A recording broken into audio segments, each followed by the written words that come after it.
kenapa kita memohon beasiswa? Sebab utama, satu mungkin sebab kita kurang mampu dari segi kewangan ya. Tapi kita rasa kita boleh nih. Dari segi ilmu insya-Allah kita boleh dan kita mampu untuk survive di luar negara. Kekurangannya di mana? Kekurangannya dari segi keuangan. Sebab itu kita cari beasiswa. Tapi mungkin ada orang direzekikan, keluarganya dimampukan, dilebihkan untuk dia boleh sambung luar negara contoh ataupun di dalam negara tanpa tajaan dan go with your flow lah kan. Maksudnya mungkin benda ni adalah untuk rezeki orang lain, tapi janganlah rasa macam ada mindset tu macam orang yang study luar negara ni semua kaya saja. Tidak. Assalamualaikum, terima kasih setia bersama kami di Langkah Studio dan saya Rahmat Ehsan. Kali ini bersama di taman ini ada dua kuntum bunga. Dan ini bukanlah nak mengatakan bahawa mereka tu bunga tu maksudnya mereka tu wanita, tapi dia indah. Jadi kat sini bersama saya adalah Hazi. Apa khabar Hazi? Ya, hai, Assalamualaikum semua. Alhamdulillah sihat. Pertama kali Hazi? Pertama kali, so agak nervous sikit bersama Piyu Rahmat di sini. Macam mana boleh sampai kat sini? Tak tahulah, dia macam orang kata tu rezeki lah. Tiba-tiba muncul di sini. Budak-budak Gen Z sebut no sampai. No sampai. Sampai. Selamat kenalan Hazi. Okay. Selamat berkenalan. Menggantikan Piyu Amin sebab kita memang dah lama dah bercadang nak buang Piyu Amin daripada Langkah Studio. So ini caranya. Yeah. Ini bunga kedua kita dan watak utama kita pada hari ini adalah Afiqah Izzati. Apa khabar? Alhamdulillah baik. Apa khabar Ustaz? Baik. Saya makin gemuk dengan jaya. Okay. So sembang santai saja yang Afiqah Izzati. Alhamdulillah. Bila sampai daripada, saya baru tadi dibetulkan secara tak langsung. Saya orang yang sangat observant. Bila saya sebut Edinburgh, dia pun cakap Edinburgh. Sebenarnya pronunciation dia macam mana sebenarnya? Kalau pronunciationnya, kalau orang yang study ataupun orang lokal yang akan sebut Edinburgh. Walaupun spellingnya tu macam Edinburgh kan. Saya pun baru tahu juga masa saya mau sambung study. So sama. Ya sama sebab macam satu kawan-kawan kita yang di luar daripada Malaysia datang sini sebut Malaysia lah. Betul. Jadi kita sebut Malaysia. Begitu. So Edinburgh. Ya betul, Edinburgh. Okay. So kita bersama seseorang yang kalau di media sosial itu terkenal dengan Edinburgh ataupun terkenal dengan beasiswa luar negara. Jadi kalaulah seseorang nak mengenali Afiqah Izzati, apakah 3 ciri khas Afiqah Izzati? Contoh saya saya pergi ke Pesta Buku Antarabangsa Kuala Lumpur sebelum ini, saya akan dengar beberapa panggilan yang akan menggambarkan diri saya. Ada yang panggil saya recently panggil Rahmat Sumut. Okey, itu Sumut lah. Okey. Ada pula yang mengenali saya lebih lama sikit, dia kata Piyu Rahmat. Itu Sirsa dalam Circle 2012. Ada yang lebih kenal lama lagi, dia panggil Mak Kini. Begitulah. Ada kita kata tema yang lekat dengan diri saya. So kalau mungkin Afiqah mungkin nak dikenali sebagai contoh 3 perkara. Contoh ni nak bagi Afiqah faham apa soalan saya. Kenali Afiqah kenal sebagai seorang wanita independen contoh, ataupun sabahan contoh. Okey, 3 perkara tentang Afiqah Izzati sebelum kita meneruskan perbualan kita. 3 benda yang saya rasa orang mungkin akan boleh relate dengan diri saya adalah mungkin pertama sebab saya selalu share pasal beasiswa. Okay, beasiswa. So, beasiswa scholarship. Kedua mungkin Hungary lah. Saya rasa mungkin saya start banyak sharing pasal scholarship dan benda-benda yang mungkin orang lain jarang nampak. Which is like masa saya study di Hungary. So, Hungary. Dan yang ketiga, of course sebab saya Sabahan. Sabahan, Sandakan. So, beasiswa, Hungary, Sabahan. Hungary ni adik-adik bukan lapar Untuk yang muat-muat Malaysia University English Test lemah macam saya ni, nama tempat. Tapi Hungary ni adalah luka bagi saya kerana Budapest tempat di mana Arsenal kalah. Betul? Champion League. Personal tu. Personal. Hampir saya beli tiket untuk pergi ke Budapest, tapi nasib baik tak pergi Kalau tak double kecewa. Ya. Hazi, 3 perkara tentang Hazi. Mungkin tiba-tiba ada penonton kat sana nak kenal lebih Hazi. Okay, kalau macam saya di Astro, orang panggil saya sebagai influencer. Saya tak tahu kenapa. Mungkin sebab diorang selalu tengok saya buat live. So diorang panggil saya influencer. Ataupun orang yang kata friendly jugalah kan. Lepas tu, picky eater. Picky eater. Saya memang memilih sikit buat makan tu. Antara orang yang mengenali saya lah. Okey, ini adalah orang yang kita akan tolak kalau nak duduk sumut sebab susah nak naik kapal kalau pergi kita. Okey Hazi, terima kasih perkenalan Hazi. Afiqah, baik kita mula dengan soalan saya pertama. Afiqah, semua orang ada cita-cita nak sambung belajar luar negara semestinya. Saya rasa pada kecil-kecil. Semua orang ada cita-cita tu. Afiqah dapat masuk ataupun dapat pergi luar negara ada memang cita-cita ataupun rezeki terpijak ataupun saya tengok adalah makcik-makcik puaka mulut kata kabel kan, makcik puaka. Cerita bagaimana sebenarnya bermula journey seorang Afiqah, seketul Afiqah dalam menjalani perjalanan di luar negara. Bagi saya sebab dulu saya sekolah pun di sekolah kebangsaan, sekolah menengah kebangsaan. Dan memang saya punya aim tu sebab saya mau jadi juruterbang dari awal. Tapi sebab tinggi saya tidak mengizinkan, sebab saya apply UPNM tidak dapat. Sebab tinggi sebab tinggi saya tidak cukup. Sebab saya mau masuk Universiti Pertahanan Nasional Malaysia. So macam dia ada Berapa dia ada standard 157 rasanya. Awak bukan tinggi ke? Saya tidak sampai 157. Saya kurang 1 cm. Oh. So macam tidak boleh. So masa tu saya macam okey lah, dapat sambung study yang dekat dengan saya punya cita-cita pun okey. Macam saya carilah universiti mana yang ada course aerospace engineering. Okay.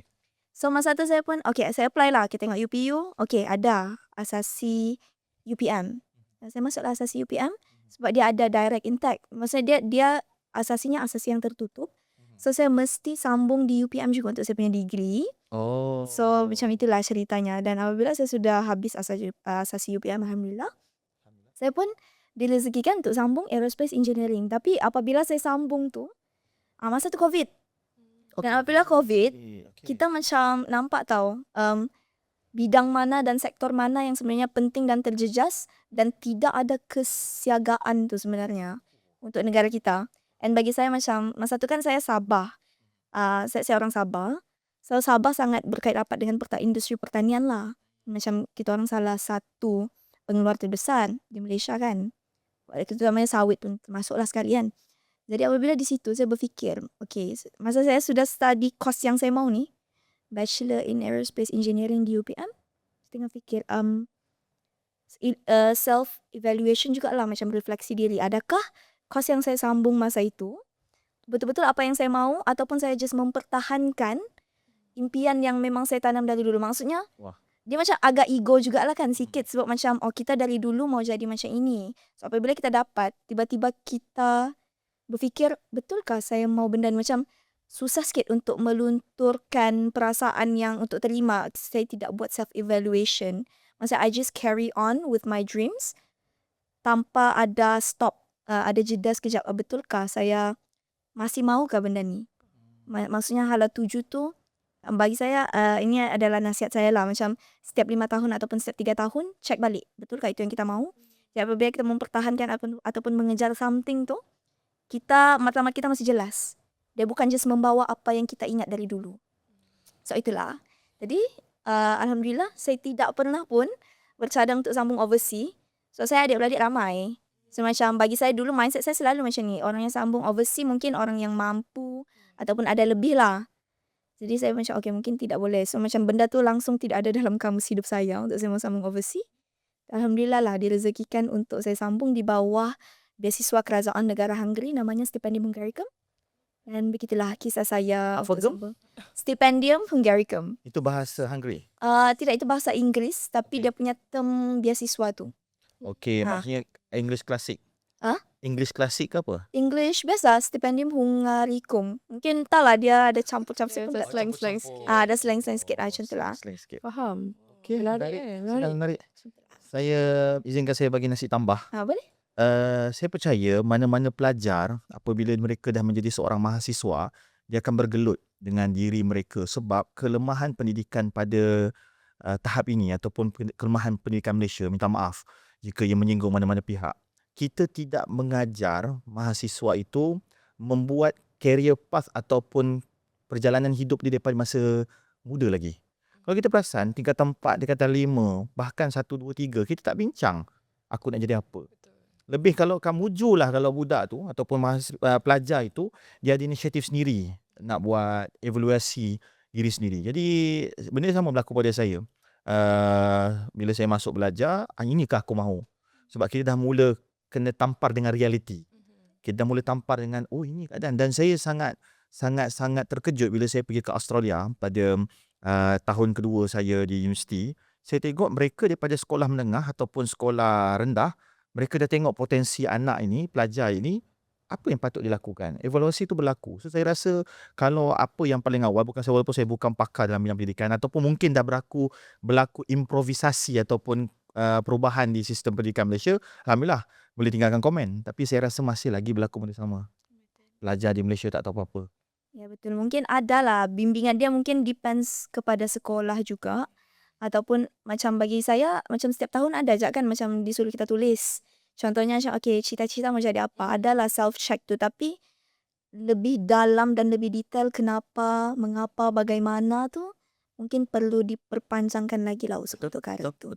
Betul. Okey, Hazi, macam mana Hazi belajar di UIS Ya betul. Sekarang sekarang ni UIS sekarang? UIS. Dulu saya quiz kira College Universiti Islam Selangor. Selangor. So sekarang dah jadi universiti. Tapi saya tertarik dengan perkembangan pelajaran daripada saudara Afika yang mengatakan contoh macam kita lompat kan, tiba-tiba you nak apa tadi, UPNM Saya mau jadi juruterbang. Ya betul. Lepas Lepas tu UPNM, betul. melonjak kepada bidang sains. Aerospace Engineering Science. Tapi macam saya takut nak melonjak ke tempat yang lain sebab saya rasa macam saya tak ada self confidence. So mungkin boleh tak saya dapatkan tips daripada saudara Afika, macam mana kita nak percaya sebenarnya kita boleh buat perkara tu.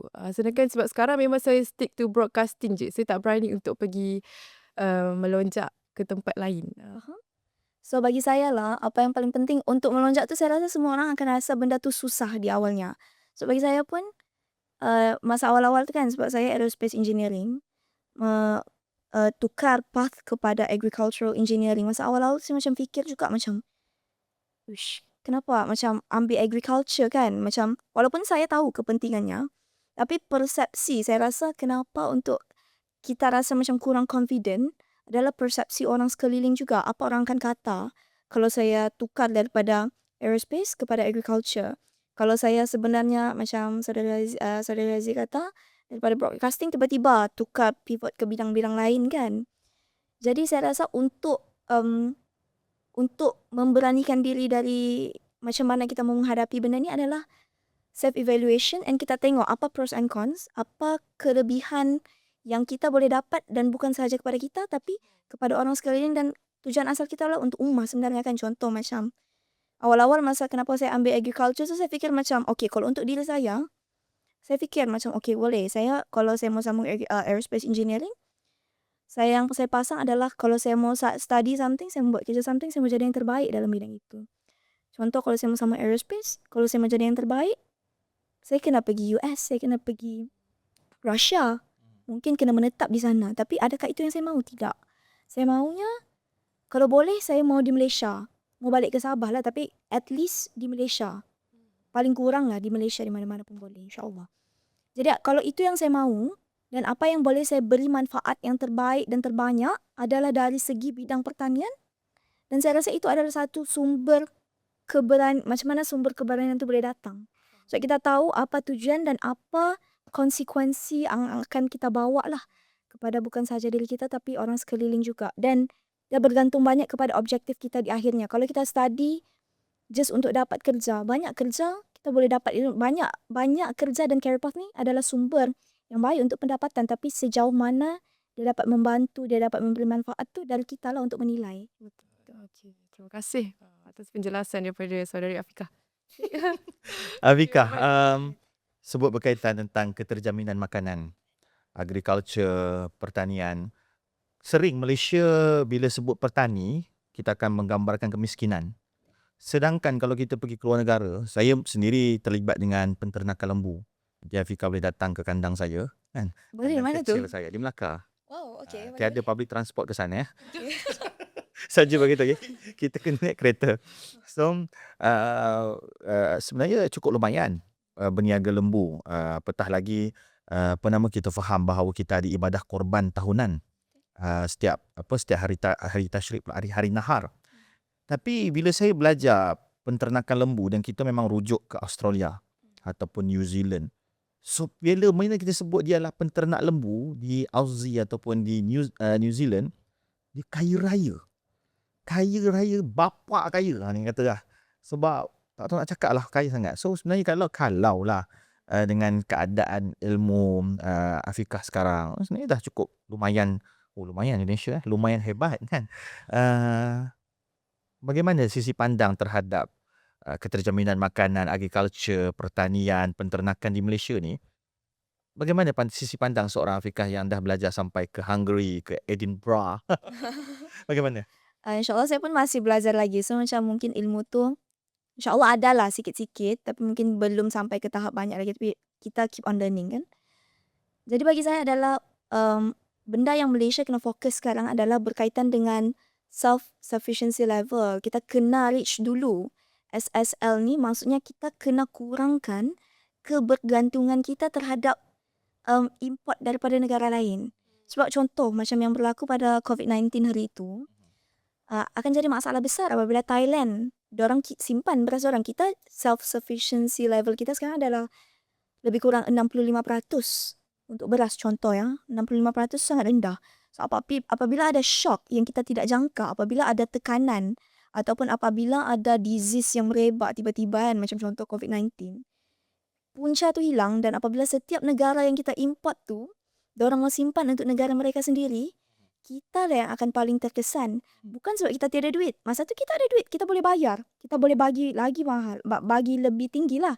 Sebab apa boleh cakap, supply tu lagi rendah daripada demand kan masa tu.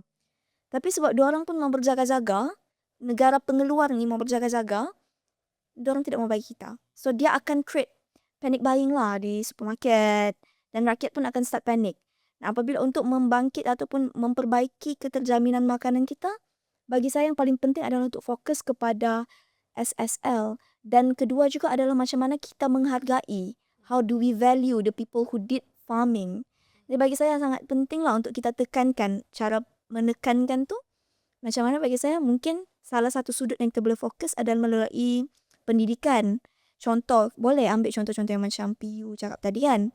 Macam daripada New Zealand, Australia. Macam mana diorang memvalue diorang punya farmers. Rakyat dorang tahu, oh dorang ni lah yang membekalkan kami makanan. So apabila dorang membekalkan makanan, social status mereka itu tidak dipandang contoh macam yang Ustaz kata, macam digeneralisekan, petani equals to miskin. Padahal tidak sebenarnya. Banyak je sebenarnya petani-petani yang mungkin dorang nampak macam itu, tapi sebenarnya dorang kaya. Dan itulah macam venture-venture dalam bidang-bidang ini saya rasa amat penting untuk orang-orang yang bagi saya yang instead of we pivot too much on engineering, kita perlu engineering, kita perlu doktor, kita perlu banyak saintis-saintis. Tapi perlu juga ada orang-orang yang bijak pandai dalam bidang pertanian supaya boleh meningkatkan lagi kejituan kita dalam bidang ini. Saya rasa and it's a very good bagi saya, a very good field to venture lah. And ada banyak benda yang belum di-explore dalam bidang ini dan yang boleh mendatangkan banyak kebaikan lah, keuntungan juga. Okey. Saya rasa saya nak kendurkan sikit sesi perbincangan ini sebab ia dah jadi macam hard talk. Saya nak kendurkan dengan satu soalan lagi pada saya. Aziz, Sabah, ramai orang tak tahu bila Sabah, kenapa Izzati ataupun Afiqah tak ada bunyi bah-bah. Dia Sabah belah mana kan? Jadi sebenarnya Sabah ni dia ada pantai barat dan pantai timur kan? Betul-betul. Kan? Jadi apa beza Sabahan yang bah-bah kat belakang dengan tak ada bah-bah?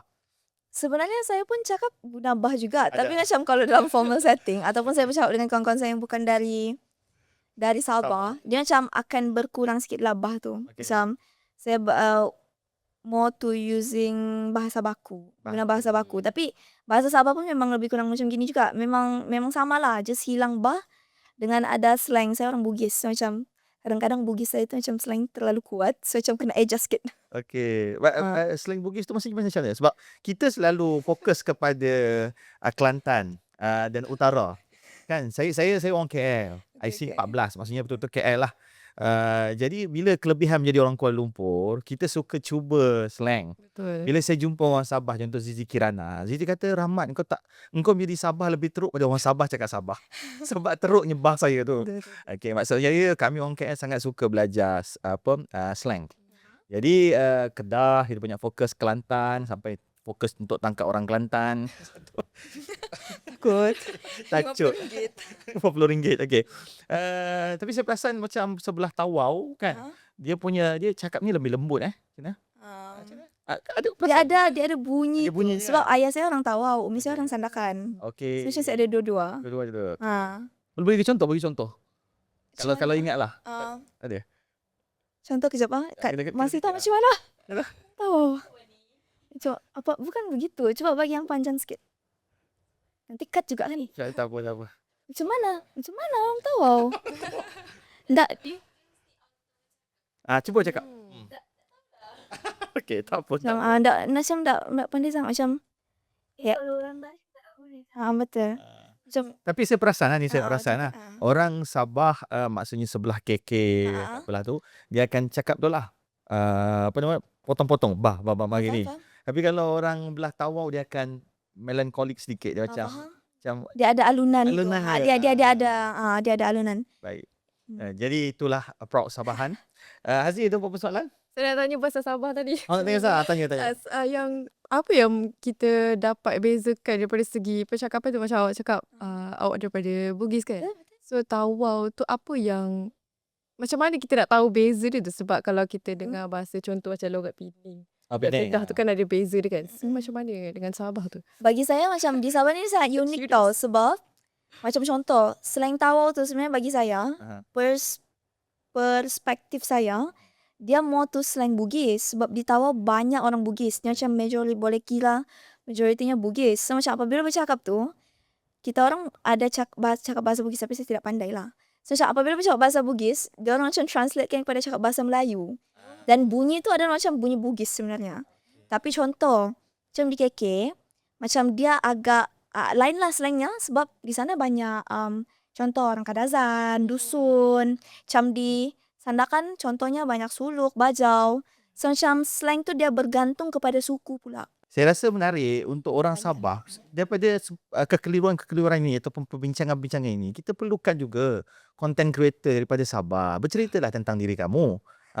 Marketkan diri kamu. Sebagaimana Kelantan tidak perlu menceritakan dirinya, banyak sangat karya daripada tu. Sampai tadi saya pergi makan, lagu Be Soba Be masih lagi dinyanyikan. Okay. Being proud Sabahan. Kadang-kadang kita tak yakin ataupun tidak bangga dengan jati diri kita. Okay. Soalan seterusnya, Afiqah Izzati. Afiqah Izzati, kalau biasalah ini dilema kebanyakan mak ayah. Bahkan anak perempuan tu sendiri. Bila mana nak belajar jauh, dia takut, takut keselamatan anak. Ataupun contoh anak tu sendiri, anak perempuan yang mungkin kita kata dah biasa dimanjakan. Dia pun takut juga nak pergi teroka tempat baru. Dan mungkin juga mak ayah yang minta maaf saya sebut, dia terperangkap dengan isu-isu fiqah berkaitan tentang permusafiran mahram tanpa mahram.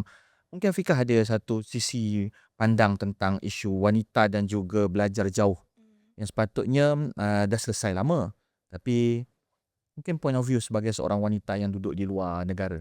Bagi saya benda tu sangat subjektif lah. Kenapa? Sebab masa awal-awal dulu pun apabila kita cakap kita mau study luar negara, dan terutamanya contohlah saya, sekeliling saya tidak ada yang boleh dijadikan penanda aras untuk orang yang study overseas, terutamanya di Europe lah kan, negara yang minoriti Muslim ni.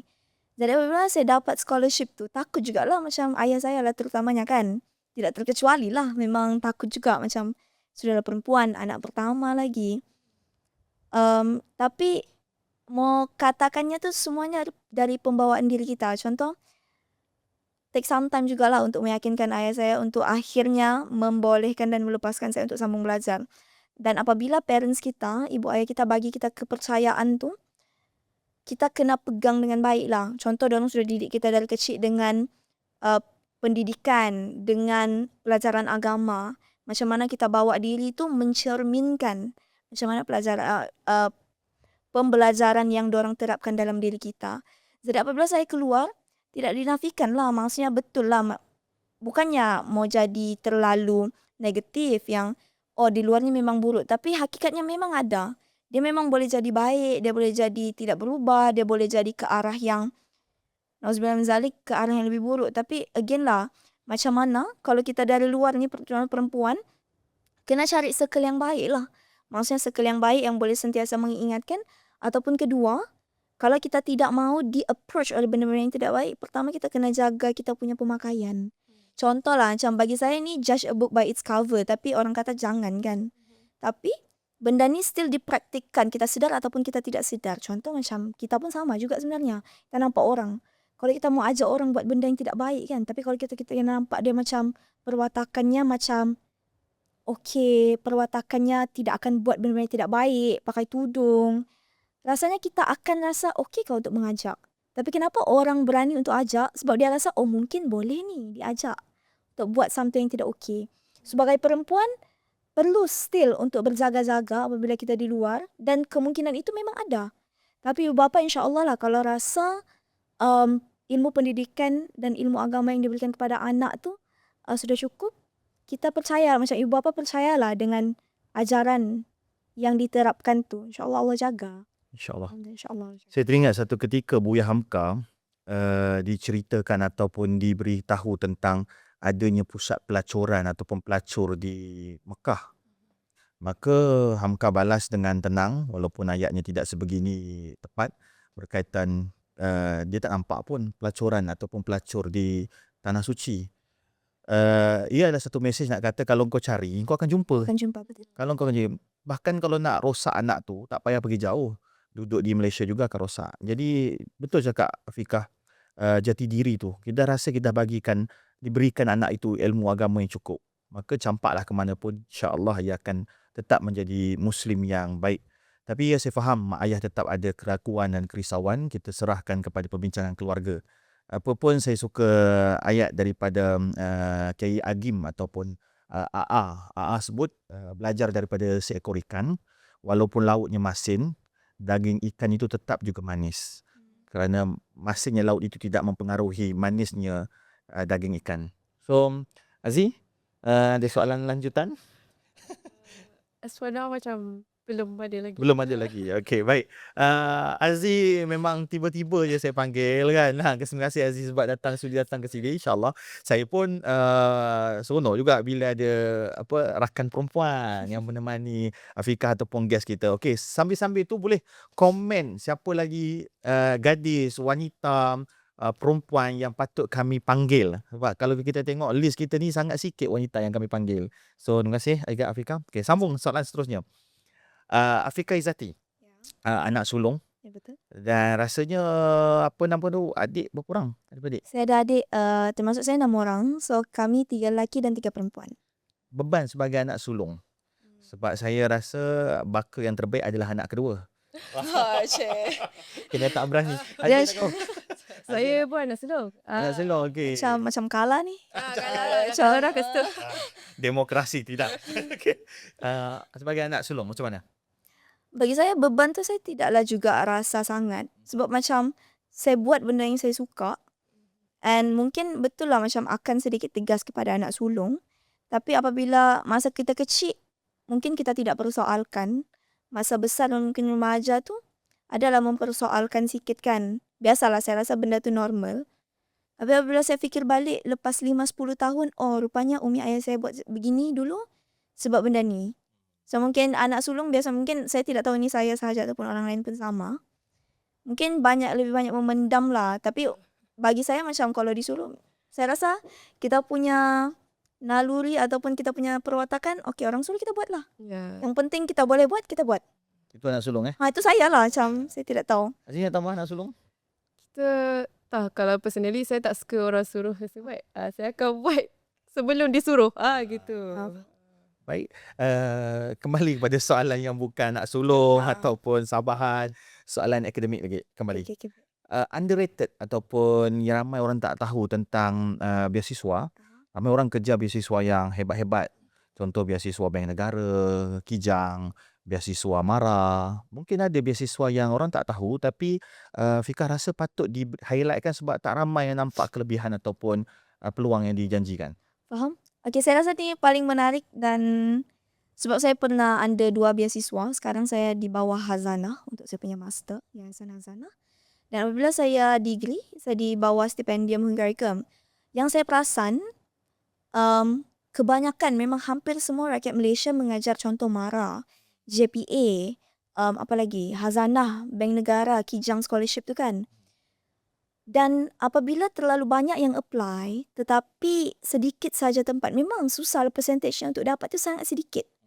Tapi contoh untuk beasiswa Stipendium Hungarikum, tidak ramai yang apply. Beasiswa yang kita kena fokus ataupun kita boleh venture, bukannya mau kata janganlah apply. Macam beasiswa-beasiswa yang ditawarkan dan very kompetitif yang ada sekarang, tidak. Tapi mau katanya apply lagi banyak. Contoh beasiswa kerajaan negara, contoh beasiswa Stipendium Hungarikum ni macam mana tertubuhnya adalah melalui bilateral agreement, maksudnya kerajaan negara Malaysia dengan kerajaan negara Hungary.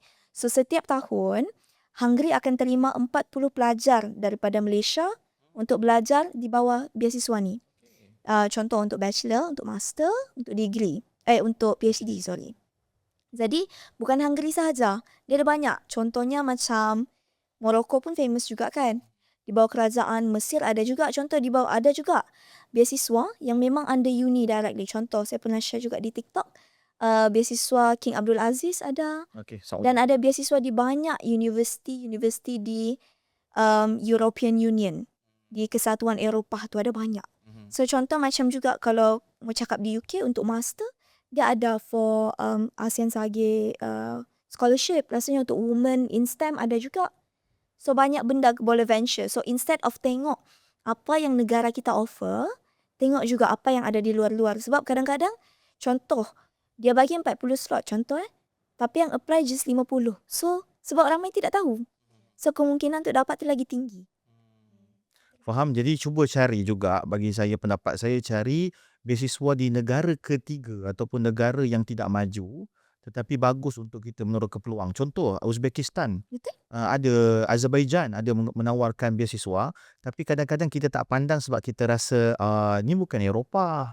Sedangkan pergilah adik-adik menuntutlah ilmu sebab semestinya banyak peluang ataupun banyak cerita yang tidak kita fahami dan tidak kita terokai lagi. Azerbaijan, Uzbekistan, Turki ataupun Turki sekarang famous. Dia antara beasiswa yang banyak Turki juga sebab dia ada beasiswa universiti dan beasiswa perbandaran. Betul? Sebab dia orang PBT mereka ni sangat berkuasa.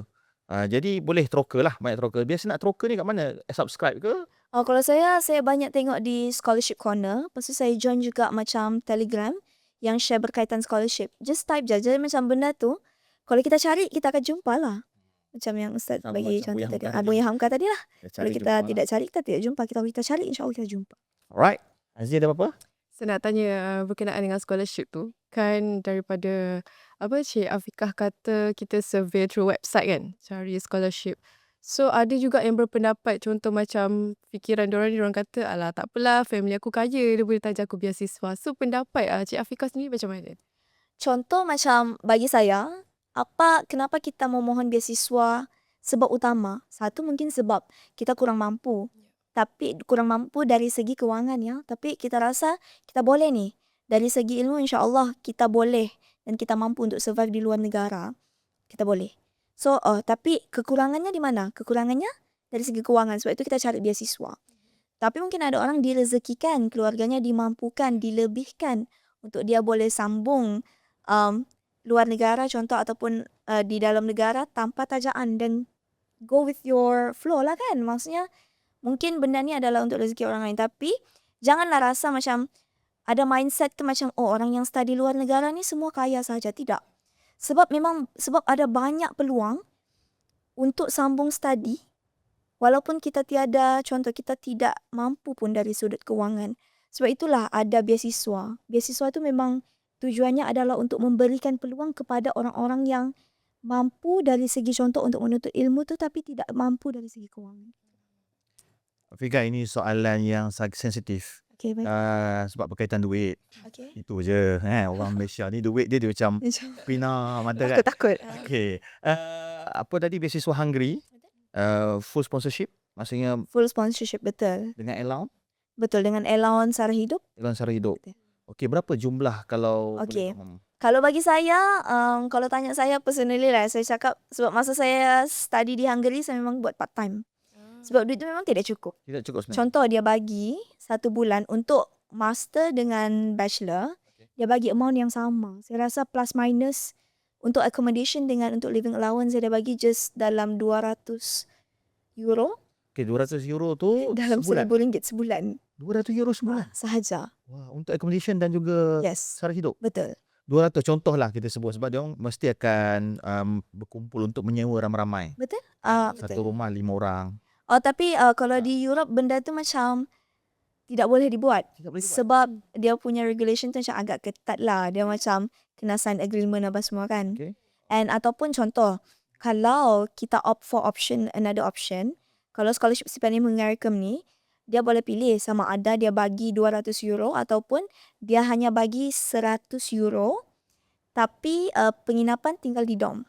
Di Dom University. Di dorm university. Okay. Bagi saya memang suka tinggal di dorm university. Tapi yang menjadi permasalahannya adalah saya macam memang mindset saya okey lah. Masa sebelum saya masuk tu, saya dari Malaysia lagi, saya cakap okey saya mau tinggal dorm supaya saya mau jimat. Sebab sewa luar mesti lagi mahal kan.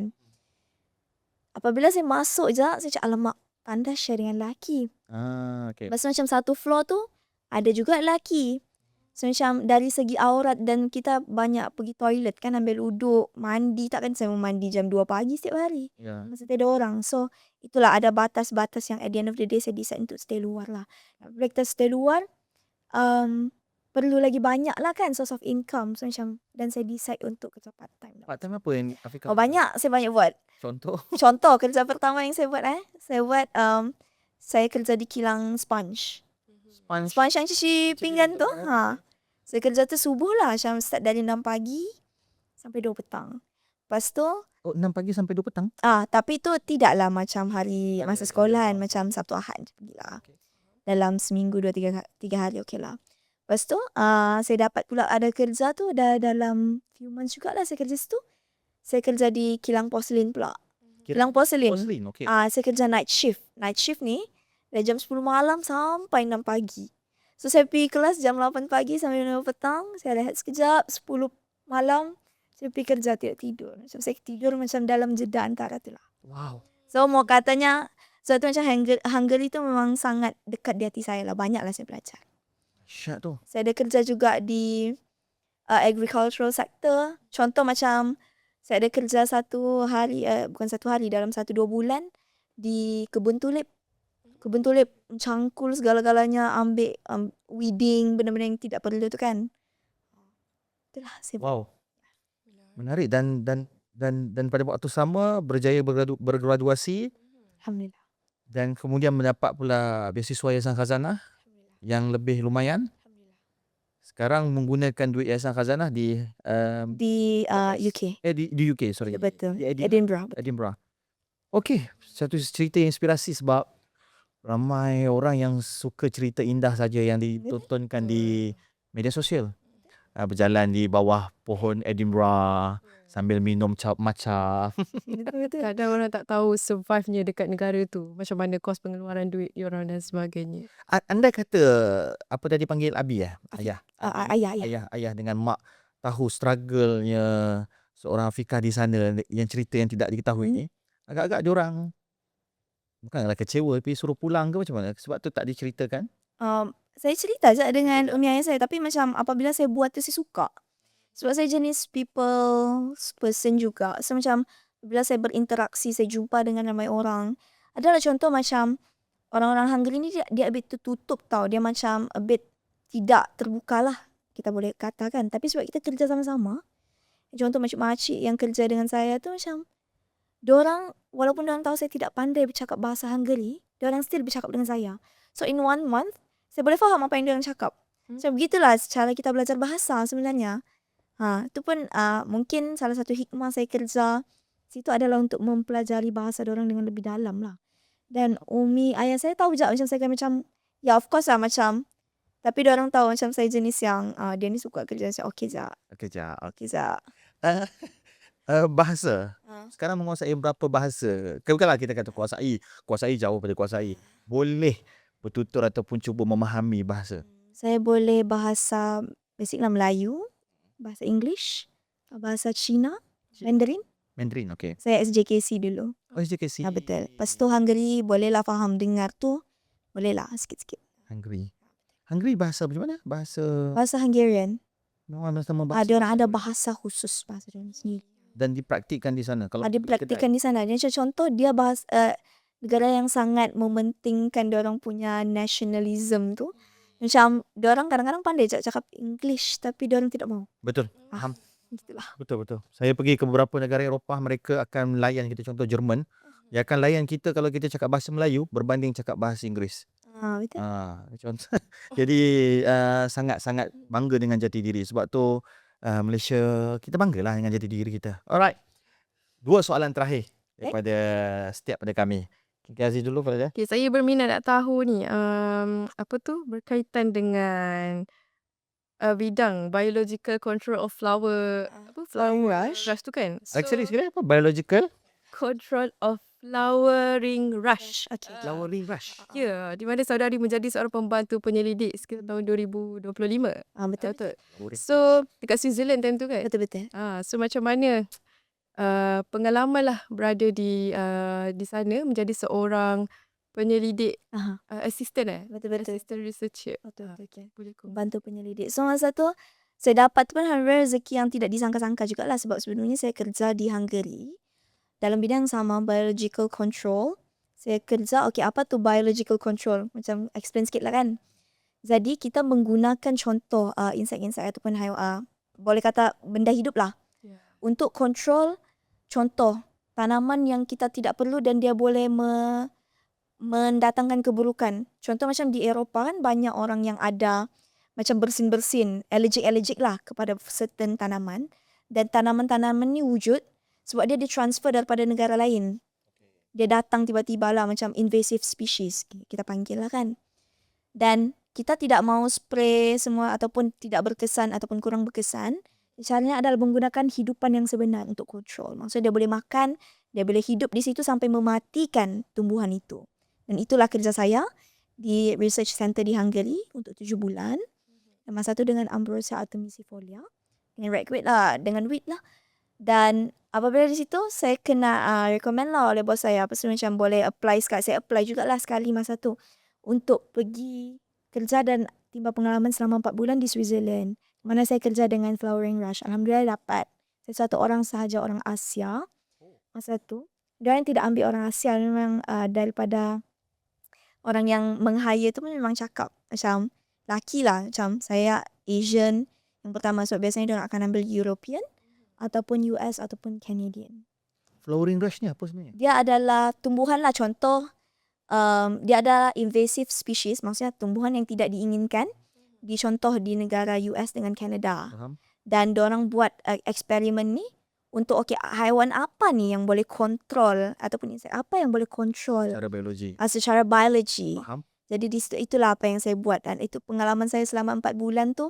Alhamdulillah saya rasa pengalaman yang tidak boleh dijual belilah, sebab saya bekerja dengan ramai saintis-saintis, dengan profesor-profesor yang mungkin just boleh nampak di paper, tapi sebenarnya saya bekerja dengan dorang dan dengan kawan-kawan temporary research assistant daripada banyak universiti yang lain lah di seluruh dunia kan. Macam yang datang kita pun belajar apa species, condition di negara yang diorang study tu, apa yang sedang membuat masalah, contoh dari segi biological control. So itulah pengalaman saya. Bahasa mudahnya biological control, kalau kita belajar dulu sekolah rendah, sekolah menengah, ada ular dalam ular dan kelapa sawit, letaklah burung hantu.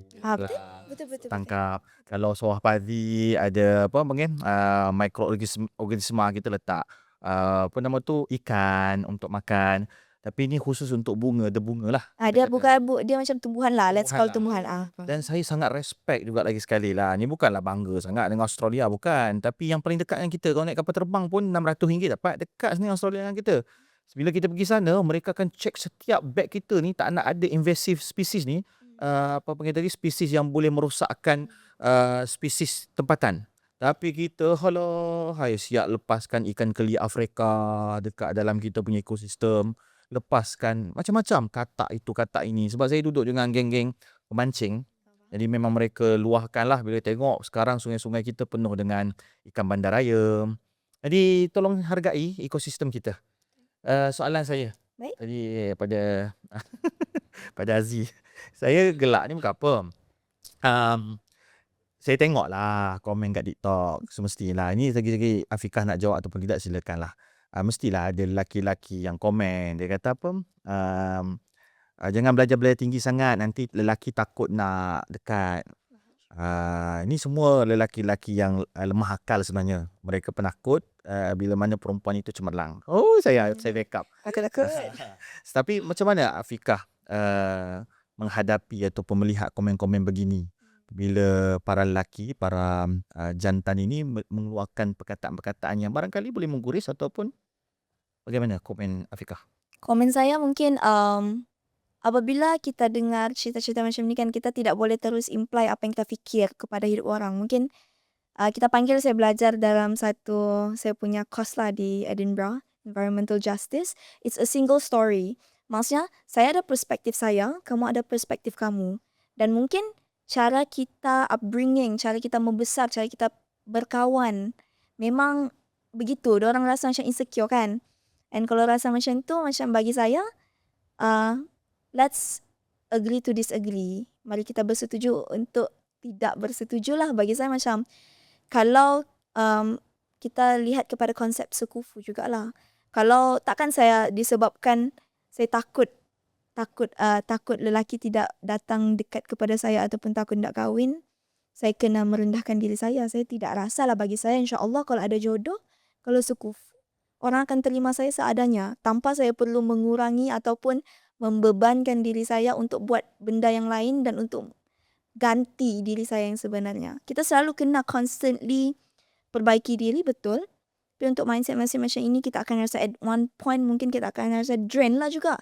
Kalau sentiasa cakap macam, oh nanti orang takut mendekat. Macam, bagi saya, tujuan saya bukan yang itulah. InsyaAllah saya percaya sebab saya tahu macam semuanya sudah ditulis oleh Allah. Kalau ada jodoh, ada. Dan jodoh kita adalah cerminan diri kita. Dia akan boleh terima diri kita seadanya. Dan kita boleh improve dan perbaiki diri sama-sama dengan tujuan yang sama. Mungkin orang yang macam itu tujuannya tidak sama dengan saya. Dan saya tidak salahkan lah. Dan Afikah tidak menyalahkan. Hazikah macam ni? Jadi Afikah, ni Hazikah. Saya setuju lah dengan pendapat ni. Mudah kan? Kalau mudah kan? Mudah. Okey. Hazikah, ada soalan lain Hazikah nak sampaikan? Saya tertarik lah nak dengar bahasa Edinburgh tadi tu. Try sikit lah. Tu bahasa Hungary tadi kan? Itu Hungary. Ini Edinburgh ada bahasa nasional? Edinburgh dia tiada, dia macam just ada slang rasanya. Tapi macam Englishnya macam selalu orang kata bahasa Edinburgh macam bahasa slang Scotland ni susah difahami. Ya. Macam tapi untuk macam untuk try tu saya tidak boleh lah, macam tidak pandai. Scottish dia cakap macam Scottish, betul-betul. Scottish cakap macam buku-buku.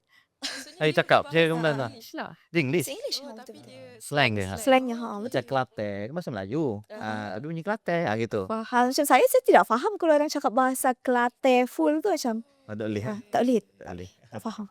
Saya pernah sembang dengan orang Scottish. Sebenarnya English. Betul-betul. Dia kata English tapi aku tak faham. Sebab dia bercakap tu macam mulut dia dikemam. Tebal. Jadi tadi Hungary ya. Hungary maksudnya kalau kita kata dia ada akar bahasa. Contoh macam kalau saya pergi ke Turki, saya pun tahu ini bukan akar dia bukan Arab. Walaupun ada beberapa perkataan bahasa Arab, tapi dia ada akar bahasa di sini. Macam tadi Hungary, dia macam mirip ke mana? Ke memang bahasa dia? Alamak, dia memang sangat unik lah. Dia tiada yang sama bagi saya lah. Contoh Contohnya, perkataan dia. я напад Kivanok. Я напад Kivanok tu macam selamat tengah hari. Dia langsung tidak ada sama, and conjugation of words tu dia memang sangat lain daripada yang lain. Mau cakap macam German tidak juga. Mau cakap macam French tidak juga. So, macam dia sangat unik lah. Dan bila saya belajar bahasa sekejap, saya kena ambil sebab saya belajar beasiswa kerajaan diorang kan. So macam saya kena ambil bahasa Anggris ni untuk 2 semester. Memang masa saya belajar tu, memang dicakap bahasa Anggris ni sangat unik. Dia tidak ada yang sama dan dia terlalu banyak exclusion. Contohlah kan kita belajar bahasa Inggeris. Ada certain times kita tidak perlu tambah S, contoh kan. Tapi di Hungary dia terlalu banyak yang tidak perlu tambah. So macam most asing kan susah lah. Macam dia salah satu bahasa tersusah di dunia juga. So unik lah. Okey. Mengambil semangat Pesta Buku Antarabangsa Kuala Lumpur yang masih panas lagi ataupun dah habis, 3 buku. Kalau boleh kongsikan buku yang membentuk seorang Afikah Izzati. Kita bukan tolak tepi, kita kecualikan Al-Quran dan juga hadis. 3 buku yang barangkali betul-betul buatkan Afiqah Izzati rasa apa masuk dalam dunianya ke, ataupun telah membentuk Afiqah Izzati pada hari ini? Tak payah ikut Hmm. turutan pun tak apa kan, maksudnya yang terfikirlah. Bagi saya, susahlah buat buku ni macam kejap. Saya suka macam mungkin saya tidak boleh cakap nama buku tu tapi mungkin saya boleh cakap penulis lah. Okey, penulis. Sebab terlalu susah untuk Tak apa, pilih kan. penulis mungkin. Macam saya sangat suka Hamka. Sangat Hamka. Saya baru beli buku juga dari Popular. Beli 2 lagi buku Hamka baru-baru ni. Saya juga suka juga Nur Hafsah Hamid. Hafsah Hamid siapa ya? Nur Hafsah Hamid ni dia tulis pasal buku, let's say it's like fiction. Fiction. Tapi dia macam banyak dasar pandang ke UK lah cerita. Dia penulis Okay. Melayu-Melayu juga, tapi macam bahasa Inggeris. Tapi dia tulis something yang macam bagi saya non-fiction yang sangat menarik lah. Penceritaannya tu ada yang berkaitan dengan sumber agama, ada yang berkaitan juga untuk mementingkan education. Sebab banyaknya macam suka Hafsah lah. Ibrahim.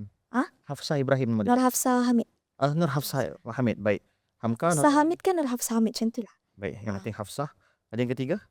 Dan yang ketiga mungkin susah lah. Saya fikir Ustaz Hazrizal punya buku. Azrizal Cakap. Jamil. Baik. Hazrizal Jamil. Okey, terima kasih Afiqah daripada saya. Mungkin ada soalan lain daripada Last but not least lah kot kan.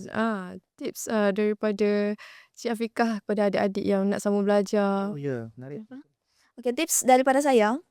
Mau katanya macam walaupun tidak kisahlah kita bermula di mana. Contoh SPM, memang kita akan galakkan. Saya akan galakkan untuk dapat straight A.